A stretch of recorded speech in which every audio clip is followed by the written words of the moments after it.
Well, welcome everybody to our May Learning Over Lunch event. Real quick, how many people is this your first time with Springfield Tech Council? I think there's a couple. Woo! That's more than a couple. Well, sorry, I've been kind of tied up trying to figure out how to make a live stream work. I know people half my age would probably do this a lot better, but it's up and it's running, so we'll take it for now. Sorry I didn't get to meet you on the way in. Please stop by. My name's Dan. I am the chair of Springfield Tech Council. So please stop by, say hello. I want to meet everybody if I can. Everything we do at Springfield Tech Council is only possible because we have great year-long sponsors in Pitt Technology Group. Tyler's here. Thank you to Pitt. SRC Holdings, which our speaker is representing today, and CNH Reman, which Kelly and I are both part of. Nothing happens without them. This lunch event today is actually also sponsored by SRC. So if you see somebody from SRC, there's a few people here. Thank them for paying for your sandwich today. And for the love of Pete, keep eating. None of this food, nobody leaves until the food's gone. Remember that rule? Nobody gets to leave. So Kelly is here. Kelly Robertson is our chair of events. She's going to tell you about what's coming up, and then we will get rolling. Kelly. Hello, since we have a lot of new people, I'm Kelly Robertson. I am the secretary of Springfield Tech Council and also the event chair. So I'm going to go over the May and June events for you. All of this you can find on our website. May 5th, and we also post on there, you're going to find out while I read these, other organizations. So on the 10th, Pitt Technology Group has a tour at the Springfield Underground from 11 to 12:30. They'll be touring Bluebird and the Pitt Technology Group facilities. If you're interested in that, see Emily. I don't know where there she is. So you'd see Emily if you're interested in that. On the 15th, Creatives has a showcase that will be at Springfield Bruco. On the 21st, Springfield Women in Tech has a topic on discrimination here at the E-Factory in the Cox Health Room. June 5th, Springfield Devs has their Dev Night. June 6th, Jack Henry is the sponsor for the Learning Over Lunch for June, and that it will be on tech modernization. That will be in this room again. On the 19th, again, Springfield Creatives has a monthly meeting. And then lastly, for June so far, the 21st, Codify Ozarks Startup Weekend. So we got a lot of good stuff coming up. We've got more. You can keep looking on the website. And I didn't want to give everything for the year, but that gives you a May and June to what you have to look forward to. And then one more thing, I am also on the board with Springfield Women in Tech. We are working on the survey to go out again. So if anyone is interested in being involved in a focus group, come and see me and I'll get you signed up with your email so that when that goes out, we can get you scheduled to do that. So at this time, I'm excited to announce our guest speaker is Don Shenvier. He is the Deputy General Counsel at Springfield SRC Holdings. Boy, I butchered that, and I work with him all the time. I work extensively with Don. I send every single contract I have to him, and he treats me like a high school kid and red marks it for me, and I fully appreciate that. So he is going to go over Contracts 101, Introduction to Agreements. So I hope you get something out of this. It's very good topic, something to protect yourself and the company. So, Don, I'm leaving it up to you. Thank you, Kelly.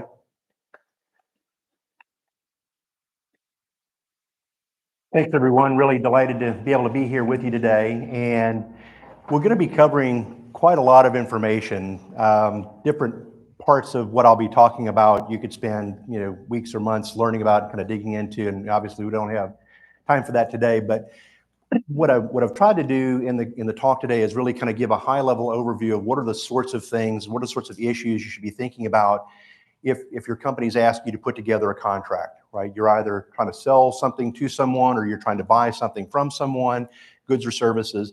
And so this really kind of serves as a punch list And I don't know, but if any of you want copies of the presentation, I'd be happy to send them to you. Kelly could perhaps send them to you as well if you wanted to kind of keep it in a folder somewhere in a drawer and pull it out as you need it, down the way. Okay, Dan's saying that they'll post it to the news blog, so it'll be available there for you. And obviously, if you're with SRC, give me a call because I'm your lawyer. If you're not with SRC, come join us, and then I'll be your lawyer. So very good. No, but really, really excited to be able to be here with you and kind of talk about this topic today.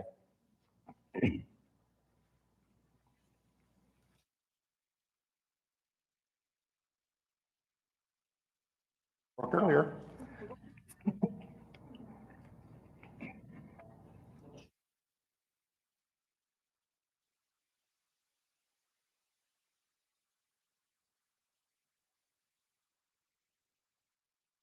Something happened. There we go. Bingo. All right, so let's start out at the beginning with definitions. So what is a contract? So I'll use the word contract or agreement. The two are synonymous for our purposes. And Black's Law Dictionary is the sort of the standard tome that lawyers go to find definitions for legal terms. This is actually a picture of the law dictionary that I had when I was in law school years ago. But according to Black's, a contract is an agreement between two or more persons to create an obligation to either do something or to not do something, right? So think about if you make a promise to you cut someone's grass, right? That's a promise to do that. On the other hand, you might promise to say, okay, maybe that you agree not to attend a certain performance, right? Maybe there's some boxers that are boxing and you're a really good boxer, and so somebody pays you to not show up at the boxing match so that their preferred guy can do a better job and get farther along. So contract equals an agreement. And really to demystify this, because a lot of times lay persons, folks that aren't lawyers, they think, oh my goodness, it's a lawyer, I don't know what I'm going to talk to about, this person's kind of scary. Contracts are just agreements, and they can be simple or complex, they can be oral or written, and the complexity depends on the contracting parties, right? So at the very basic level, you go to a garage sale and you see a bicycle you like, and they have a $10 tag on it, right? And so you can say to the person, hey, here's $10, and you buy the bicycle and drive away, and you've made a contract. There's been an oral contract there for consideration. You've agreed to do something. I'm going to pay you $10, and in exchange, I get the bicycle in exchange and get to go with that. So on the other hand, if something was more complex, say you were buying 100 bicycles, well, then you might be a little bit more careful about what you're doing. You don't want to necessarily just give somebody that amount of money and hope that the 100 bicycles show up, right? So you want to get something in writing and signed by the parties, and so you'll kind of work on it as you go along. So that's what we'll talk about. So at the very basic level, a contract is like building a little wall, right? You have bricks, and you put as many bricks or as many stones as you need to build the wall. And so this sort of Lego analogy that I've got here, just kind of keep that in mind as we're going along, because a lot of these will be items that maybe are not pertinent to the agreement that you're trying to broker, right? You don't need, product limited liability language because you're maybe doing something that doesn't entail that requirement, or it's not something the customer is expecting, and so you can just drop that block off and not worry about it. But the key is that the parties work together to negotiate the terms, and that's kind of an idealized view because inevitably there's leverage in negotiating position, right? So if you're like super hungry and desperate to get work, your leverage, your negotiating posture is going to be a lot more weak because you're desperate for money, right? You've got a mortgage due, your children need their tuition paid for schooling or whatever it may be. And so if somebody says, well, hey, I'll pay you $5 an hour, you're like, man, I'm worth $50 an hour. It's ridiculous. But your spouse says, hey, you need to get a job. Okay, $5 an hour, I'm your man. So it's important, in the real world to recognize when you have strength and weakness. And I would say, if you do have strength, don't abuse it, right? I've been in negotiations where the other party is just being horses behind, and that just makes everything, it just sort of poisons the entire relationship. So it makes everybody more on eggshells, and you end up probably over lawyering the document because you're afraid that the person's going to continue to be a horses behind, right? So work together, and it went further along than I wanted to. Okay, so this is the first of a whole series of typical agreement, includes all these different things. But it's kind of walking through it, and I'll just kind of talk about each of the bullet points. Obviously, if you have a written agreement, you need to identify the parties, right? So this is a contract between, Lyle and Don, and we're going to do certain things. So what's the purpose? You want to state the purpose, because later on, if there's ever a dispute or a misunderstanding, you want to write down what it is that the parties were planning to do. So maybe I hired Lyle to put all the software on my computer, right? So that's the purpose. And then the prices, you obviously want to say, okay, well, am I paying Lyle by the hour or by the job? Lay that all out. What are the payment terms for that? And then what are the, and this is particularly apt for your guys, because service level agreements or metrics are kind of part and parcel of what you guys do when you're working for clients, because the client says, well, I don't really know what I want, but I want the system to do these certain things when you finish doing your magic that you do. So service level agreements are the way that parties will kind of break that down and describe it in some level of detail. And as you're doing those things, you want to, as either the provider or the recipient of that, you want to make sure that the descriptions of what the deliverables are is objectively knowable, right?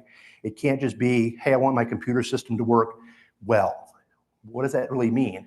Does that mean it like processes a certain amount of data per minute or second, or it prints pieces of paper to the printer? What is it that you actually want in terms of deliverables, and you incorporate that into, and that's part of the kind of give and take, right? The customer says, I want it to do all these things, and you as a technical person say, well, that's possible, or I can do that, that's an easy task, I can do that with my eyes closed, or ooh, that's going to be really tough to do that. I'm going to have to like build in more hours to figure out how to crack that nut, right? So you want to make sure that gets captured in the document. This keeps changing when I'm not wanting it to.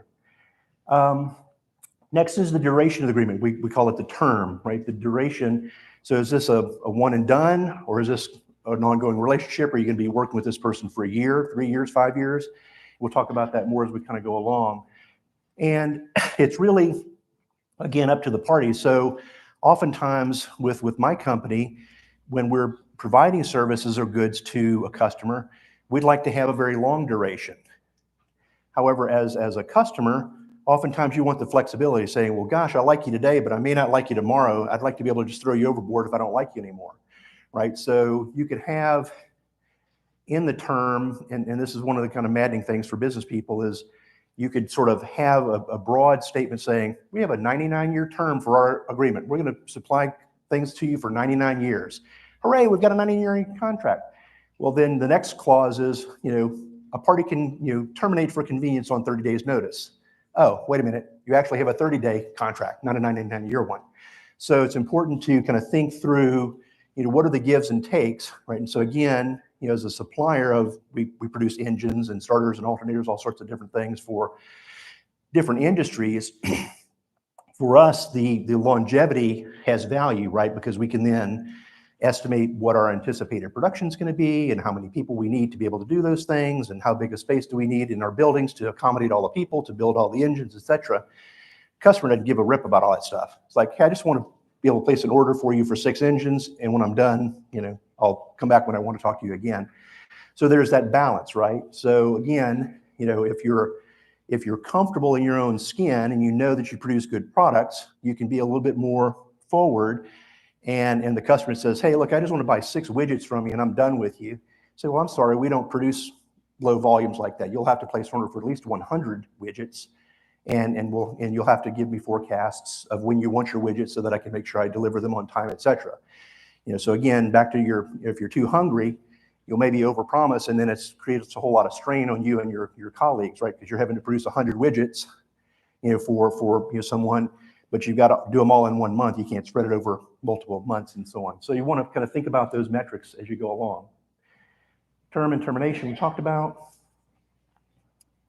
So often contracts, particularly when you're selling goods, will have purchase orders. So there's a mechanism in the agreement that says, okay, when I need the widgets or when I need you to show up and clean the carpets, whatever it may be, I'll issue a purchase order to you, and it'll say when and where I need the goods delivered or when and where I need the services provided.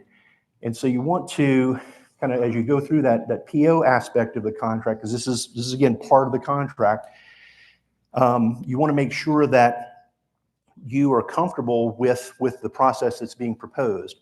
So oftentimes a company that wants to issue POs will have very exacting terms that they want to include in the purchase order. And so you want to be familiar with what those are and make sure that you can actually perform what those terms happen to be. So if they place a PO on you today and they want delivery tomorrow, can you produce the widget overnight? Do you want to produce the widget overnight, right? So in your contract in the PO, you'll want to build in some breaks, if you will, some places where you can control the process a little bit more. And the acceptance or rejection of the PO is a big control. It's a gatekeeper, right? So you might have a company come to you and say, hey, we'd like to buy 100 widgets from you. We'd like them to be delivered tomorrow. If the contract says that you have to accept the PO, you're busted, right? You've got to do it or you're in breach, right? They'll sue you because you didn't produce the widgets quickly enough. But if you have in your contract that you have the right to accept or reject them, you've again got some negotiating room, some leverage there to say, well, I'd be delighted to be able to accept this 100 widget PO, but I can only produce 10 a week. So it's going to take at least 10 weeks for me to produce these 100 widgets for you. Well, that's not satisfactory. It's like, well, it's the best I can do. Well, they hop up and down, but it's like, look, in the contract, it says I can accept or reject them. If you don't like what I'm saying, go find somebody else to supply your widgets. Well, there's nobody else. That's tough for you, right? So that's the give and take, right? That's the seesaw of this whole thing. Forecast versus orders. So a lot of times customers will give you forecasts of what they think they're going to be able to sell off in the future, and they'll have some language in there that's a little bit squirrely. They'll say something to the effect that forecasts are not binding orders. However, you will maintain the capacity necessary for me to place an order for the forecast amount, but it's not really an order. I'm like, no, that's not how this works. If you want to place a binding order, yes, we'll look at that, accept or reject it. We give you your widgets. Just because you give us a forecast doesn't make any obligations on us to do anything. You're just sharing information. And so that's where I think you need to be in close contact with your operations folk to think through those things. It's good to know that your customer may be doubling their order board in the coming year, but does that mean you want to add on to your building and incur a bunch of capital expenses? Not until they place a firm order, right? So you don't want to spend a bunch of money, because they'll also have some language in there saying any reliance that you take on our forecast is completely on you. You can't get any deductions, or you can't pass along that cost to us. So be on the lookout for forecast versus orders. Shipping terms is kind of a neat area, and I actually brought the book with me because it's just kind of a cool, it's a well-created book.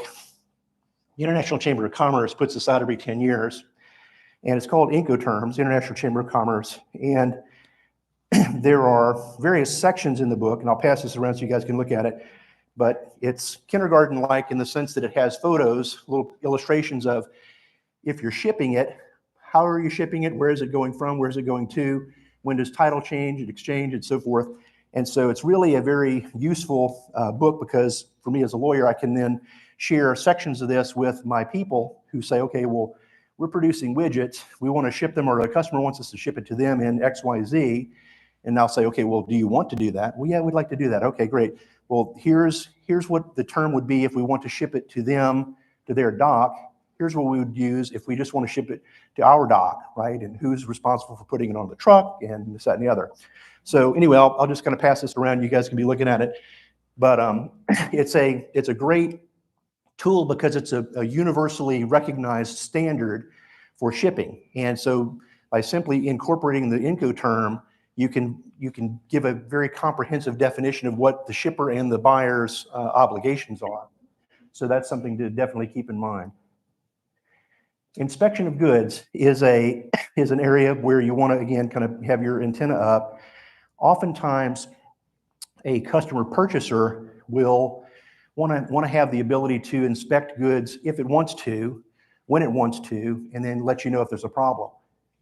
I say, well, that's not a big deal. What's wrong with that? Well, do you as a seller want to be getting a phone call from them 8 years from now when they finally inspected this thing that you shipped to them, and the box was damaged, it's rusty, it's full of rats or whatever it is, and they're wanting you to replace it because they just not got around to inspecting it. So as a seller, you want to ensure that they have an obligation to inspect the goods when they receive them.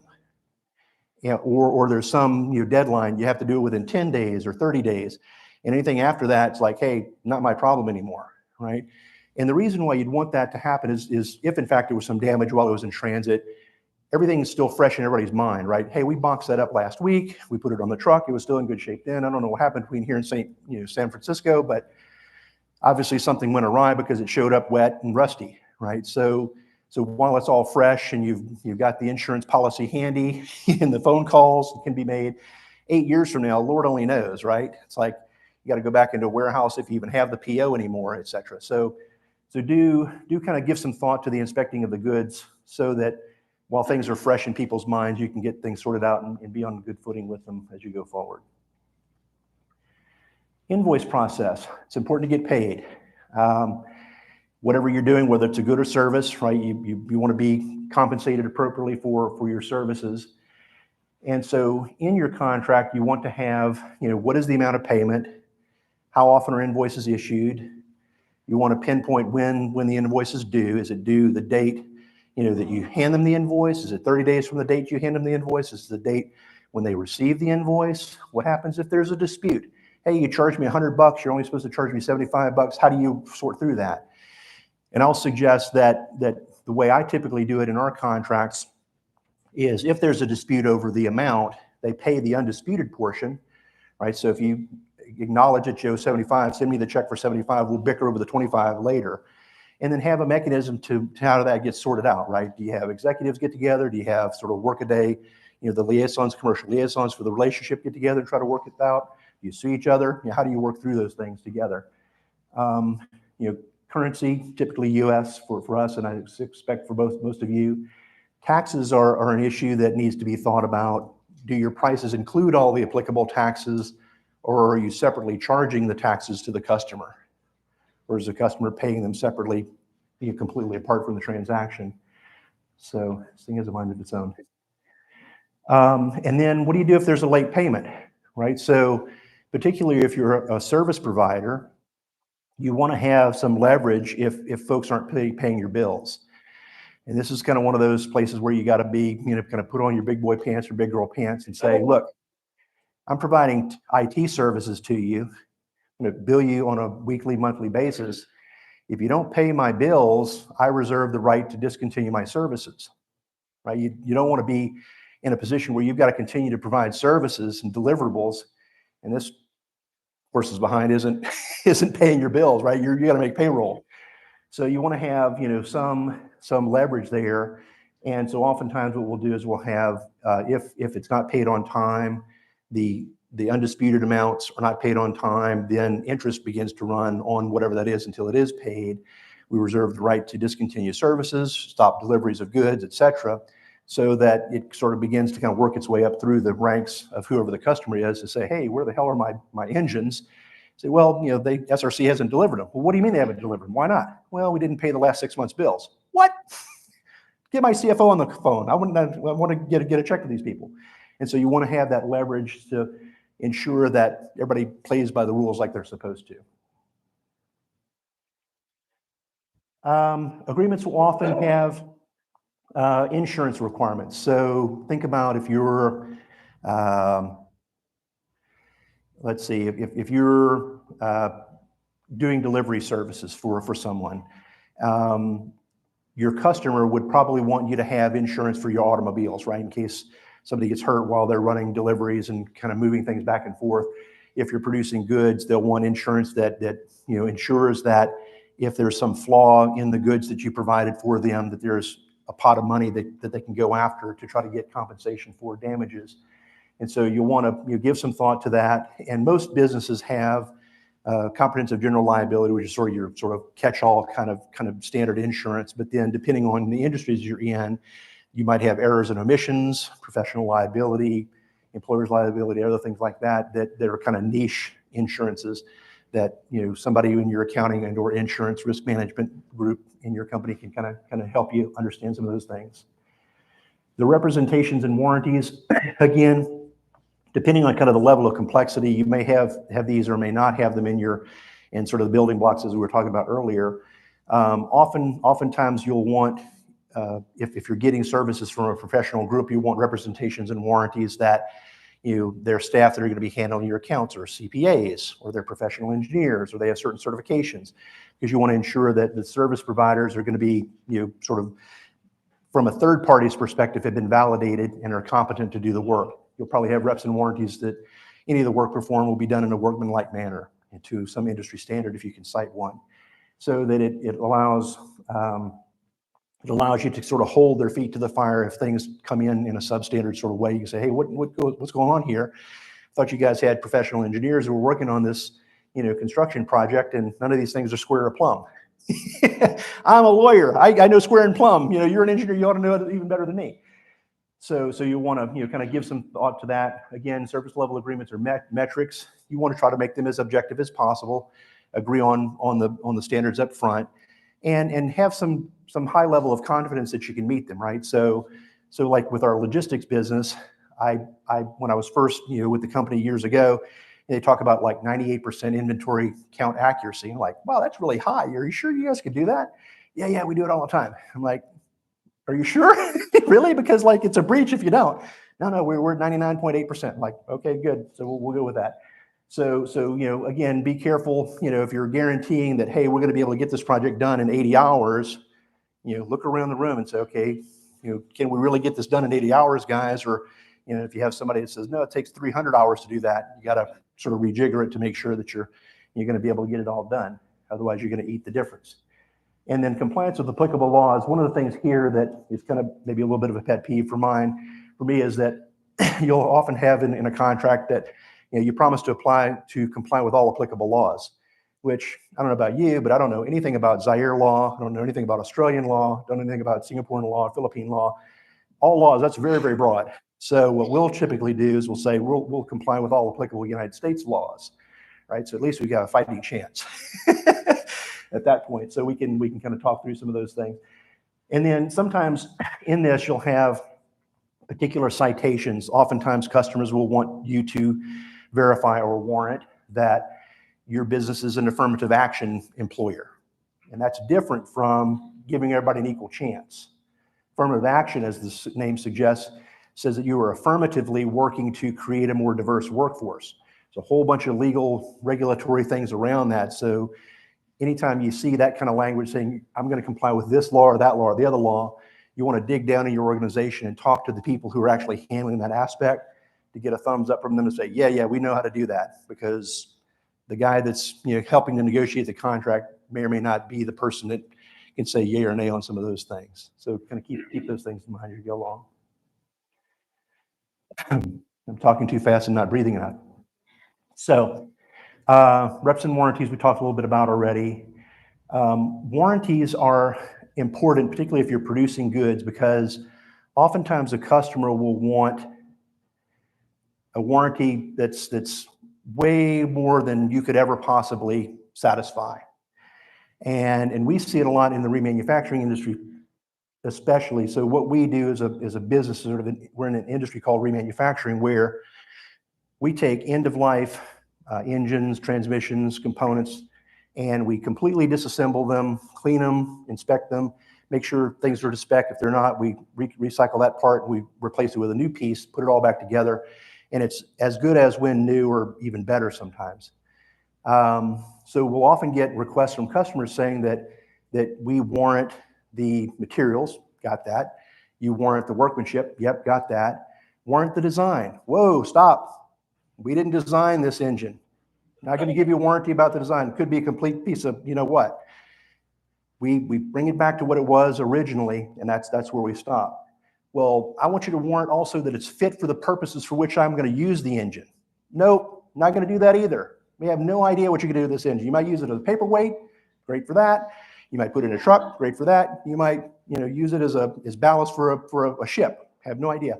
So there are various warranties that customers will ask for, and you say, oh, well, just don't pay any attention to all that, just ignore it. Well, the way the law is developed through the centuries is if you don't disclaim a warranty, implied warranties are imposed upon the transaction. So when you sell something to someone, there's an implied warranty that it's fit for the purposes for which they may use it. that it's of merchantable quality, that et cetera. So there are all these things that kind of glom onto you the minute you take the money and you hand them the goods. So you want to make sure if you're selling goods that you have a disclaimer in the warranty. And with some of the internal training we did, we actually went through, it's kind of funny. We were talking about warranties in particular for that session. And I happened to have bought like a little electronic calculator watch for my son a few days before and pulled out the little tiny Timex, piece of paper. And we actually went through the warranty, which was basically a little page of disclaimers. They disclaimed the accuracy of the timekeeping aspects of the watch. They disclaimed the accuracy of any of the functionality of the calculator of the watch. Basically we went through it. It was almost laughable by the time you got to the bottom, because basically it said, we're going to give you a plastic electronic thing. That was about it. So it was really pretty funny. But it was a lesson to say, oh, look, we're producing engines and starters and alternators for trucks that are going to be used on the road. If something goes wrong with this, right, the engine doesn't fit into the truck, or it's too powerful or not powerful enough, some guy can't get his load over the Continental Divide, and so all the filet mignon rots. You don't want to be hearing about that guy saying, hey, you breached the warranty. The engine you sold me wasn't fit for the purposes I wanted to use it for. Please send me a check for $50,000 for all the ruined filet mignon. Right? So that's a kind of a extravagant example, but that's the kind of thing that you get into with warranties, right? Because, hey, you sold me this engine, you know how trucks work and what power they need and all the rest of this stuff. So you don't want to get into all that. So disclaim it. And that way you don't have to deal with it. Indemnification is a legal word for effectively kind of functioning as almost like an insurance company for someone. So an indemnity is if the other party suffers a loss, which you promise to make them whole on, you'll compensate them. So you might say, I will indemnify you for any damages that my employee does while they're working at your property, right? So maybe you're a cleaning company and one of your employees breaks one of the windows here in the building, costs $300 to get the window fixed. So you as the janitor service would indemnify whoever owns this building, e-factory people, to pay for that cost, right? That's an indemnification. Now, so that's the piece here. So with indemnities, you want to understand sort of what is the scope of the indemnity. Now, as a seller, your preference is always to do what? Not provide any indemnities whatsoever, right? I don't indemnify you for anything. Now, again, back to the balance, right? The customer may say, well, I'm not going to buy stuff from you if you don't agree to I'm not going to hire you as my janitor service if you don't promise to fix stuff that your people break. Okay, that's kind of a reasonable position. So you kind of give a little bit. And so you want to define what the scope is. And then typically, depending on kind of how complex the contract is, maybe spell out what the scope is. How quickly do they have to provide notice and who do they have to send it to and this, that, and the other. So that's probably beyond the scope of what we're doing. And then limitation of liability, this is the sort of catch-all. If everything goes to hell in a handbasket, what's the most this thing's going to cost you, right? So you're selling bicycles to Walmart, and you're promising you're going to deliver 100 bicycles a day for the next 1,000 days, and something terrible happens and you can't do that. You want to have something in your contract that says, even if I completely blow this up, the most I have to pay you, Mr. Customer, is pick a number. The cost of 100 bicycles, or the amount that you've paid me over the last 3 months, or $1 million, or some number that you can live with if that eventuality does come to pass. So confidentiality, again, this is kind of a laundry list, right? So you're going, holy cow, I just want to cut grass. Why is this guy talking about all this other stuff? This is kind of the punch list. You'll go through this, think about, is this applicable? If so, let's dig into it. If not, we'll draw a line through it and move on to the next thing. So confidentiality. So oftentimes in your businesses, the things that you do day by day, you think are kind of mundane, but your customer lists, your list of vendors, the payment terms that you have with your customers and your vendors, those are valuable pieces of information. And you want to make sure that the parties that you contract with are obliged legally to maintain the confidentiality of that information, right? So stuff that you kind of take for granted, oh, gee, anybody can pick that up on the internet. Not so. You've invested a lot of time and energy and money, your companies have as well, to develop kind of your know-how, your expertise in whatever area you're in. So you want to make sure that gets protected. So you want to have confidentiality obligations in the agreement for both of you, that you're going to not abuse other people's trust. You're not going to display their information, to competitors and whatnot. If you're working on things that are new or novel, you want to protect your intellectual property, your brand, your logo, things of that sort. And this thing has a mind of its own. So you want to establish and sort of preserve the fact that any information that you share is owned by you, and that you're not inadvertently creating or giving them any sort of legal rights into your property, right? Just because you send them an invoice with your logo on it doesn't mean they can use your logo thereafter. So you want to make sure that that's in there. And then if you do decide that you want to allow them to use your name or your logo for customer lists, or if you want to license to them certain of the intellectual property that you've developed, software, algorithms, or whatever it might be, then you want to have a separate licensing agreement that kind of spells all that out. What are the terms? What are the durations? How much do you pay me? Do you pay me per click? Do you pay me per word line, and so forth? Dispute resolution. We typically in the US just think about, okay, if somebody does something bad, you can sue them in court, and that often in the United States a good solution. There are other alternatives that you can build into your contract, again, depending on how complex it is, sort of intermediate steps where you require executives from both companies to come together and talk about the dispute and try to resolve it. And if that fails, then you agree to go to mediation. If that fails, then you agree to go to arbitration, or then at that point, maybe you go to a lawsuit. And so the dispute resolution mechanism is something kind of good to think about up front in the abstract. You don't want to be in a dispute with the other party and suddenly realize, oh my goodness, there's no mechanism for this other than to kind of throw a grenade in the room and run away. So you want to make sure that you kind of upfront have thought about that. And while everybody's cool and calm and collected and all friendly, let's figure out what the ground rules are in case things go sideways in this deal. And so you can kind of play all that down. The governing law and jurisdiction and venue are kind of fancy words for where can we sue one another. And they're, without boring you with a lot of legal stuff, there are lots of different places where you can generally sue people for something that they've done or not done. And that creates a lot of uncertainty. So it'd be better, while everybody's cool, calm, and collected, and we're all friends, to say, hey, if we get us into a dispute, this is the court where we're going to go, and we'll sort things out there, assuming that the mediation doesn't work, et cetera. And this is the law that's going to be applied to determine what your rights are and my rights are. So there's always a little bit of a wrestling match among the parties in terms of like what governing law and courts are going to be applicable, right? We're in Springfield, Missouri. Guess what? We want Missouri law to apply. We want the courts in Greene County to be used for any dispute. Well, the customer in Oklahoma is not as keen about that as we are, right? The customer up in Wisconsin or New York State, they're like, Greene County, I don't know, those people might be crooks. And of course, if they're saying they want to do it up in Winnebago, County up in Wisconsin, we're thinking, those guys are probably a bunch of crooks. So we typically don't want to be in one another's home field. So what you'll then often do is say, okay, well, if we can't have it in Missouri and we're not going to go to Wisconsin, where are some other places we can go? So Delaware is universally recognized as having a very competent judiciary, very quick courts that kind of work through disputes, very balanced laws, very good for business. And so that's often kind of the fallback position. Folks will say, and again, when you get to the lawyer, they'll be like, okay, in Delaware, we're good with Delaware. The business person you're talking to, like, why in the world would we want to go to the East Coast to resolve this? we're in Missouri and Nevada or whatever it may be. So that's kind of the backstory on that. And then you get kind of what's called by lay people the boilerplate, which as a lawyer I'll tell you is very, very important to have all the boilerplate. So amendments, how do you change the agreement, right? At some point you may say, well, gosh, we wanted you to produce widgets A, but turns out we need widgets B, or we don't want you to produce widgets at all. We'd like you to come and clean the office for us.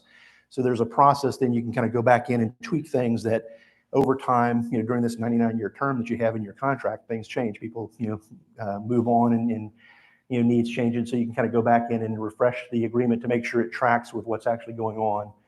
Notice provisions, basically some language around if we have to provide notice to you, if we have to advise you that, hey, you've breached the contract, you're not paying my invoices on time, hey, you're not delivering stuff like you're supposed to. There's a formal mechanism of how that gets communicated, and typically it's copied, in our case, to not only to the business, but also to the lawyer. So then I get on the phone and say, why haven't you paid these people? Or why didn't we deliver the goods? And so to get the backstory to kind of figure out what's going on. Waiver is a fancy word for just because I didn't hold you to the terms of the contract this time doesn't mean you can like pay me late for the rest of the time, right? It'll typically have language that says, you know, if it's not enforced strictly in the first instance, that doesn't, you know, create any new obligations, or there's not a course of conduct that allows you to then to always pay your rent late. And then binding effect.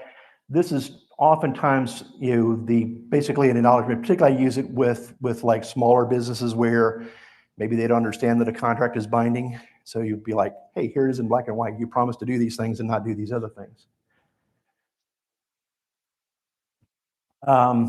Many times when we're hiring somebody to do things, you want to clarify that they're acting in an independent contractor role, right? So that you don't have a situation where their employees come back and say, hey, I thought I got vacation days because I worked 60 days at your business, and all your other people get a vacation day for that. I'm like, yeah, that's because they're our employees. You need to go talk to your boss at your company and figure out what they do about that. So you want to just kind of clarify the relationship between the parties. And then an affirmative statement that the people who are signing the document are actually authorized to do so. One of the kind of perennial things that I'm doing, you know, with our people, you'll have, you know, the fella, you know, in the factory, he orders, you know, things from somebody and he signs it on behalf of the company. Well, in fact, only the officers of SRC are authorized to sign the contracts, any legal documents. And that's a hassle, I get it. You really want to go to the president of the company to buy like a box of staples? No, but it forces everything to kind of go through a single accountable person. So different companies will do it different ways, but you want to get an affirmative statement from somebody who is signing it that, yeah, in fact, they're authorized to do that, so that you don't get into an argument about it later. There'll oftentimes be a section in the document that says, hey, this document contains our entire agreement. All the stuff we've talked about doesn't matter.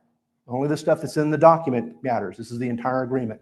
So any other stuff, any notes that you took during our first and second and 15th meeting doesn't count unless it gets captured in the agreement itself. And then finally, for the convenience of the parties, you'll often have a phrase or a section in the document that says, hey, we can sign this. You can sign it at your office and send me a PDF copy of it. I'll sign a copy of it here in my office.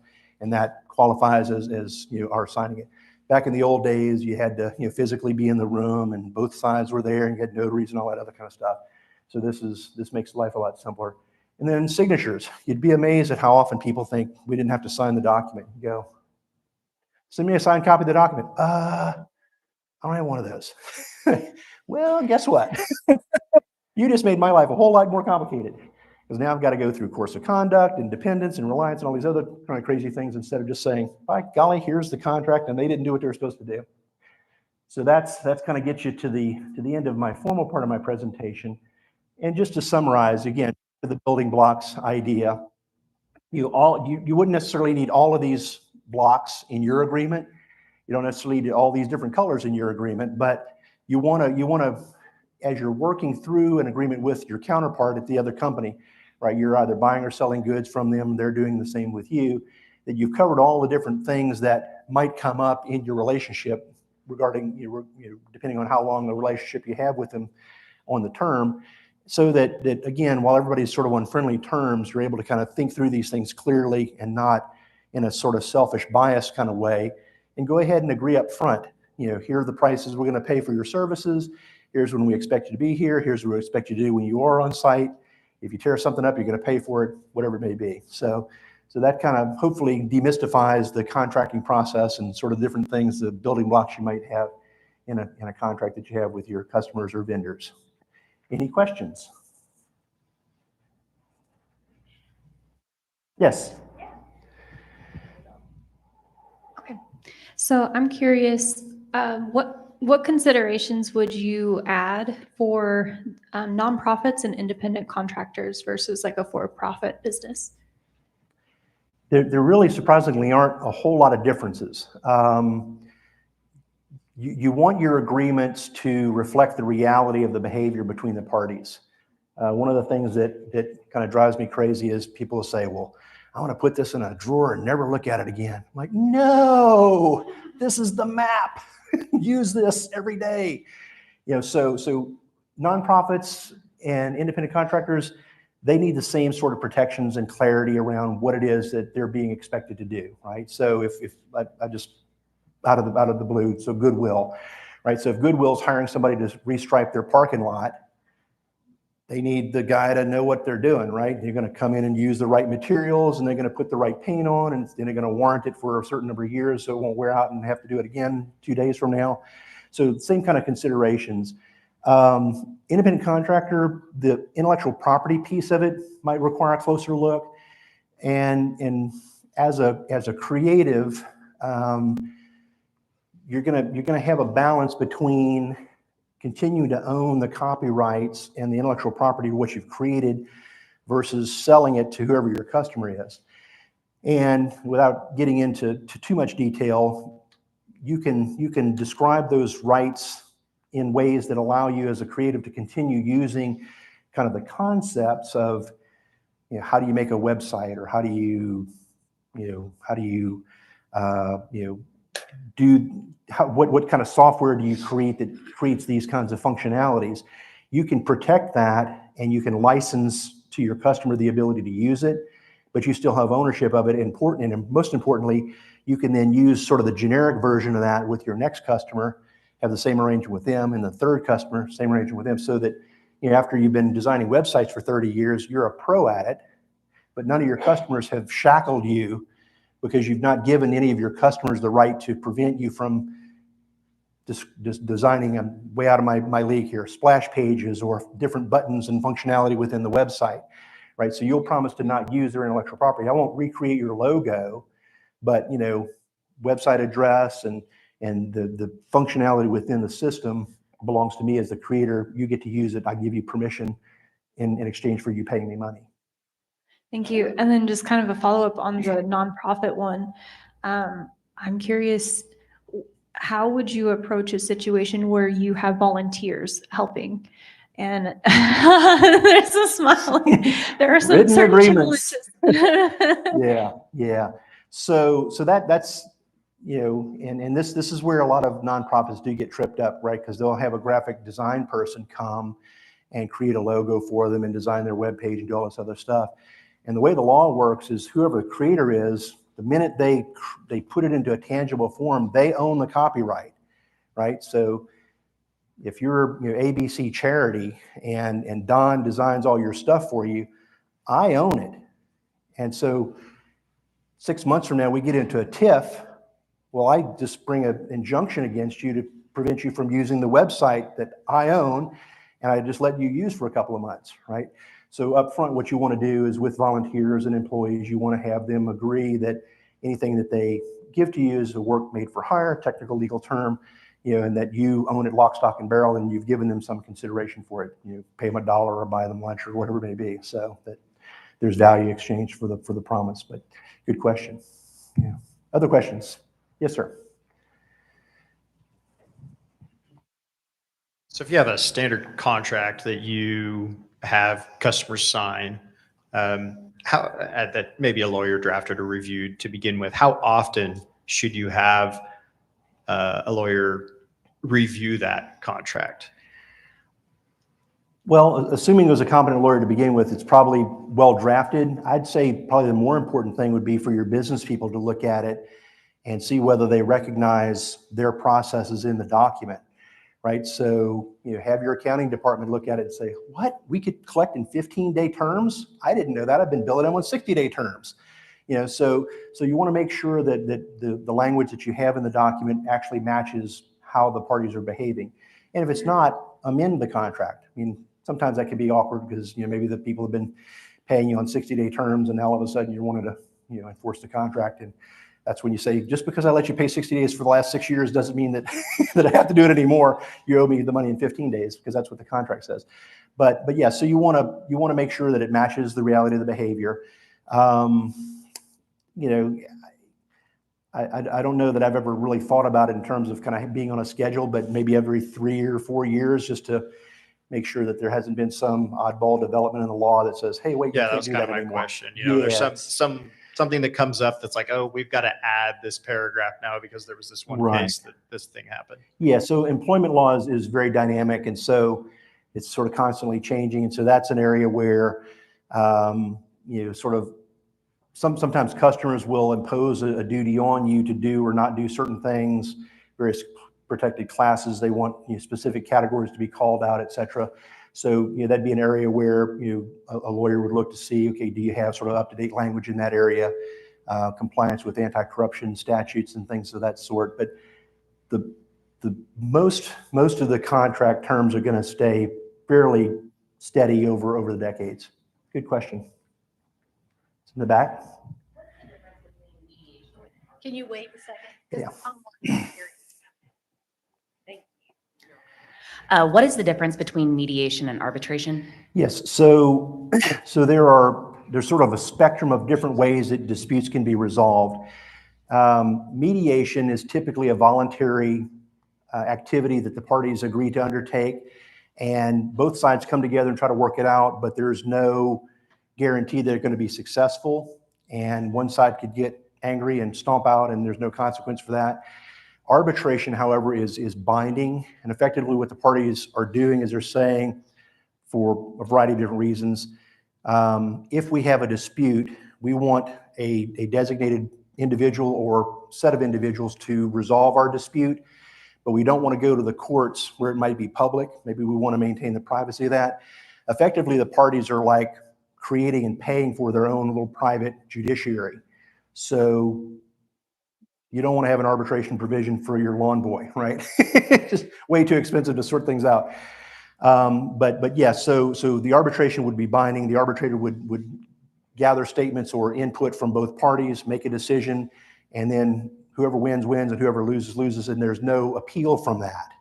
So when your business people want finality and quickness, an arbitration is a good tool for that. I also used it a lot when I was overseas because the local court systems were not particularly dependable or honest, and so you didn't want judges getting into your business. You'd rather have somebody in Singapore or somewhere else to handle your case and arbitrate and come to a decision, and that way you could feel like you're not getting shafted. So good question. So mediation, arbitration, and then of course the courts are the other sort of traditional way of resolving disputes. Other questions? These are all good. Now's your chance to take a free shot at the lawyer. I'm going to hog the mic. So another one, whenever it does go to court, Yes. What's your theory on when you want or should you dictate a jury versus a judge ruling? That's tough. I've done a lot of different trial work through my career. Business people typically want a judge because they feel like sort of the literacy level of the judge is going to be higher than a typical juror. To a jury, you're typically trying to explain the case at an 8th grade level. And so if you have a particularly complicated issue, design of an engine, right? Holy cow. How do I get that down to an 8th grade level for 12 people to agree with my position? You feel more comfortable explaining that to someone who's college educated and has seen lots of disputes, et cetera. The flip side of that is you got one person, right? Versus trying to convince the majority of your jury, whether it's 6, 8, or 12 people, your fate sort of hangs on that one person. That's why, like in arbitration, oftentimes I'll have 3. All I have to do is convince 2 of the 3, presumably literate, conscientious people, as opposed to one who just may not like the kind of suit I'm wearing, and so he like beats up my client. So you kind of balance that, putting your fate into the hands of a single judge versus the jury pool. Particularly for things that are emotional. You have like a product liability case. You got somebody who's been terribly, terribly hurt. It's going to be very sympathetic. Even if you as the defendant, the manufacturer, didn't do anything wrong, this guy still doesn't have a leg or an arm, or he's been disfigured in some terrible, terrible way. The jury is going to be sympathetic to that. So you'd rather have a more dispassionate person that's going to look at the law and say, well, gosh, there was no design defect. There was no manufacturing defect. And the guy was drunk and high on cocaine when he got hurt. So while it's terrible and tragic that he got hurt, it wasn't the manufacturer's fault, where the jury may not give you that same sort of consideration. Yeah, tough question. Who else? This table hasn't asked me anything. What are you guys thinking about all this? Any questions? Good? All right. Well, if afterwards you think of something, Brad, yes, you have. Well, I got a sort of question about SLAs. Okay, service level agreements, yes. Services that She's gonna give you a Yep, sorry. microphone. Yeah, no So worries. question about SLAs. We use a lot of cloud services, and in some cases, a lot of our eggs are in one basket. And so one thing that we discussed a while back is what is that tipping point, where you might want to seek damages for loss due to unavailability of a system, especially when they're in breach of their SLA. And at what point, I guess, what's a good metric to be looking at as far as when it's worth pursuing? Yeah. Well, the dollars and cents piece of it, is when it becomes unbearable, you've got to do something. You've got to be able to terminate the agreement, find somebody else, or sue these people and get the money that you've lost from them. In terms of the contract, negotiating the contract, you can have the SLAs, but maybe what you could do is you can incentivize them to have the uptime that you need to say, so long as you maintain 98% or above uptime, there'll be a bonus for you, right? We'll give you, instead of paying you $100 for the service, we'll pay you $110 for the service. If you get to 99% uptime, we'll pay you $120. And you guys can work out sort of what are the kind of bonuses that you could build in to get to where you'd like to be 100%, and yet it's still sort of economically affordable for you to do that. So that'd be maybe a mechanism you could explore. The other would be to look at and say, well, gosh, if the system is not available, we're going to be losing lots of money. It's hard to quantify what those dollars might be, but the parties agree on liquidated damages. So it's not punitive, but generally we lose somewhere between $10,000 and $30,000 an hour when it's not up. So let's say $20,000 an hour, we'll just split the baby. We'll declare that to be liquidated damages. So when the system's not available, cut me a check for $20,000 an hour, right? So then it's a matter of you just invoicing for the liquidated damages. So, so you can have that conversation up front and sort of get that issue out in front of them.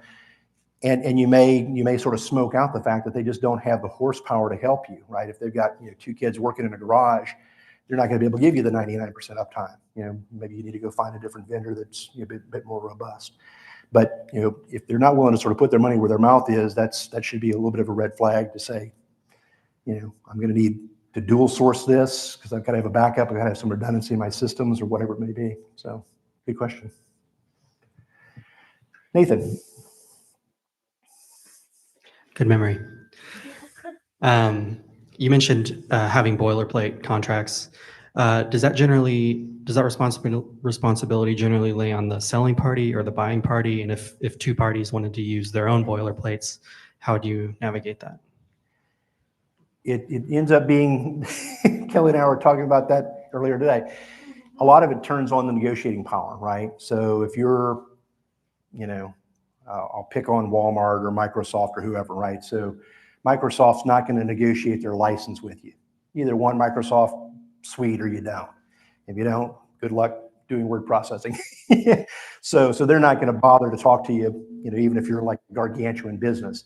So you're going to end up using their boilerplate. Now you might be able to, if you're a big enough customer, you might be able to get them to give you some maybe higher guarantees, or if there's some malfunction in their system, that they'll pay you some compensation for damages you suffer. In the ordinary course of business, kind of putting the giants aside, I would say everybody wants to use their own paper because they know it, they know the terms, they know the details of how it all fits together. And so, like with CNH, for instance, they're hiring folks to help with some of the work that they have to do. We have standard agreements that we've used with lots of our different vendors, and we're willing to kind of give and take on certain things where we're oftentimes sort of the mom and pop company that we're working with, they got it off the internet or something somewhere, right? It's not really appropriate for what they're trying to do. And so I think having kind of a diplomatic conversation with the other side to say, yeah, I know you've got your, Acme company, boilerplate, kind of standard form, but really ours is a better form. Once you take a look at that and let's work from that starting point is usually more constructive. So I'll add to that. Don had helped us at CNH with one of our vendors. We went back and forth for months on this Ujigami. You remember that? It was a nightmare. We ended up using their boilerplate, but we butchered it. And I mean, I think that took like 4 or 5 months, wasn't it? In order to get what we wanted and what they wanted. But it's well worth the effort and the time because it protects you. So even if you can't win and get it on your form, you can still get what you want in there. Yeah, and that's the key to this, is that, you know, both sides have to be reasonable, right? If you get somebody on the other side, like right now, I'm dealing with a confidentiality agreement, which is like real low feeder kind of stuff, right? They've got a whole provision in there about exchanges of personal healthcare information. We're going to be selling tooling to these people. There's not going to be any personalized information being exchanged ever in that relationship. The other side saying, oh, well, you know, our lawyer said we've got to have it in there. I'm like, no, you don't. There's no, God didn't say you had to have a privacy, you know, section in the confidentiality agreement. We're going to protect your information. We're not going to share it with anybody else. And we're never going to exchange any personal information about people's, you know, cancer or colds or headaches or whatever else they might have. Not interested, don't want any information for you people about any of the stuff that you know. So, you know, in my mind, the other side is just being difficult for no real reason, right? It'd be different if they had a business reason. We were like hiring them to provide health care for our employees. Okay, I get it. Yeah, we'll do jump through all the flaming hoops for that stuff. But, you know, for the regular run-of-the-mill sort of manufacturing stuff, no, we don't need all that extra stuff. And they've got language requiring, we're representing and warranting that we're going to comply with this whole raft of rules and regulations that we don't know anything about. So it's like, no, we're not going to do that. So yeah, so you just have to kind of take each one as it comes. But, you know, to their credit, you know, they looked at ours, we looked at theirs. And ultimately, we sort of, you know, kind of gave ground and said, okay, we'll use your document, but realize we're going to be changing out whole sections of this because what you have in your standard agreement is not going to work for us. It's a deal breaker. So are you okay with that up front before we waste a whole lot of time and you just tell us no, no, no, no, no? They said, okay, well, you know, show us what you're going to do and we'll look at it. And ultimately, we were able to kind of build our Lego blocks like we needed to. All right, last call. All right, yes, Lyle? So obviously IT-specific contracts, you're in negotiation with a company or a vendor, and you're dealing with things like SLAs and uptimes, maybe code ownership, whether you or they own the source code and that. How many of those conversations do you actually have to have some type of IT tech or engineer involved with so that you can understand whether or not they're realistic terms? So typically what I do, and the tack that I've taken and done this with Kelly and others, is I handle sort of the body of the contract, the stuff that we talked about today. And then typically there'll be a statement of work attached to that main document. And that the statement of work is really more of the project management plan. This is this is how many people they're going to deploy, you know, either on site or off site to do this, that, or the other. These are the kinds of milestones in the project. You're going to have so many days to get this done, so many more days to get to stage 2, stage 3, what the testing protocols are going to be for acceptance, et cetera. I really rely heavily on the technical people who can talk the talk, right? They know the language, they know the different pieces. And then, you know, I just go back through that for grammar just to make sure the subjects and verbs agree. And honestly, I don't really comprehend a lot of those details. I'll ask questions to try to make sure I understand how it fits together. But really that statement of work, project plan piece of it, I rely on the business folks to do that part. Yeah, if your lawyer's like writing too much of the statement of work, you probably should rein him or her in. Stay plain. Thank you, Don. This was awesome. I think that we all feel a lot smarter now, maybe. I don't know, is everybody ready to go back to the office and write some contracts or read some things? Right, all done. Yeah. So thank you again for being here today. I just wanted to mention a couple of things. We have a little bit of swag here left over from STC Squared. It looks like Dan put some cookies over there too on the way out. I think we've got a small and an extra large shirt. So grab one if you'd like one of those. And just a quick plug for STC membership. So again, there are several new people here today, and STC is a nonprofit. So we run off of a volunteer board, volunteer committee members. I am the only paid employee. I'm the executive director. I didn't say my name, Emily Reed Buckmaster. So if I don't know you, hopefully I'll get to meet you soon. But we do rely off of our sponsors, like our year-long sponsors, our event sponsors, things like that, as well as our individual memberships and our community partner memberships, as well as our corporate partnerships as well through memberships. So if you have any questions about that, let us know. We also have a membership drive going on, so a referral program for those of you who are members, which it's great word of mouth, but we always have a really fun December Christmas party that Pitt Technology sponsors, which is an awesome event with casino night. That's been the past 2 years. Everybody loves it, so I imagine it'll be the same theme. But we'll do some prizes for people who have referred others, like some drawings for some gift cards. So that's a little extra incentive to help spread the good word about what we do here with STC. So anything else, Dan? Thanks again to Dawn. That was great. Oh, Jack Henry is also one of our year-long sponsors. Got to work on that spiel, Dan. So yeah, and Jack Henry is our sponsor for next month's Lunch and Learn. So we're excited about that. That'll be their first one for this year that they'll be sponsoring. So come back. They'll be in this room. Thank you.